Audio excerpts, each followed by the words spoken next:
തമിഴ് ജനത കൂടുതലായി താമസിക്കുന്ന ഇടങ്ങളിലൊന്നാണ് മൂന്നാറിലെ തോട്ടം മേഖല.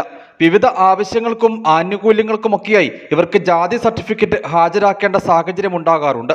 എന്നാൽ ഈ ജാതി സർട്ടിഫിക്കറ്റ് ലഭിക്കുന്നതിൽ കാലതാമസം നേരിടുന്നുവെന്നാണ് മൂന്നാറിലെ തോട്ടം മേഖലയിൽ നിന്നുയരുന്ന പരാതി. പ്രശ്നത്തിൽ മൂന്നാർ മേഖലയിൽ പ്രതിഷേധം കനക്കുകയാണ്. പ്രശ്നപരിഹാരം ആവശ്യപ്പെട്ട് ദേവികുളം താലൂക്ക് ഓഫീസിന് മുമ്പിൽ AISF ദേവികുളം മണ്ഡലം കമ്മിറ്റി പ്രതിഷേധം സംഘടിപ്പിച്ചു. വിഷയത്തിൽ അടിയന്തര പ്രശ്നപരിഹാരം വേണമെന്ന ആവശ്യം AISF മുമ്പോട്ട് വയ്ക്കുന്നു. അപ്പോൾ പലമുறை நம்ம இப்போ ரெவன்யூ மந்திரிட்டையும் பேசியிருக்கு. அதுபோல் ബന്ധപ്പെട്ട ജില്ലാ കളക്ടർ, സബ് കളക്ടർ, അതുപോലെ തഹസിൽദാർ, വില്ലേജ് ആഫീസർ நம்ம டெய்லி நம்ம பார்ட்டி இடப்பட்டு இந்த வித்யாபியாச ஸ்கூல் சர்டிஃபிகேட்னால என்ன செய்யணும், அதுக்கு ஒரு முன்கடனை கொடுக்கணும்னு சொல்லி நம்ம பலமுறை பேசிட்டோம். இது வரைக்கும் அது ஒரு தீர்மானம் ஆகலை.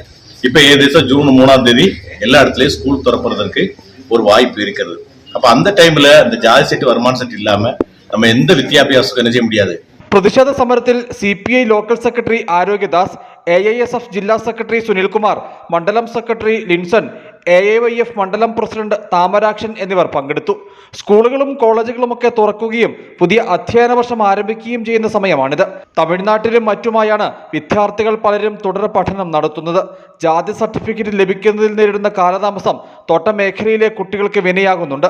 തുടർ പഠനത്തിന് പോകേണ്ടുന്ന കുട്ടികൾക്കാണിത് ഏറെയും തിരിച്ചടി സമ്മാനിക്കുന്നത്. ഈ സാഹചര്യത്തിൽ കൂടിയാണ് AISF പ്രത്യക്ഷ സമരവുമായി രംഗത്ത് വന്നിട്ടുള്ളത്. News bureau, Adimali.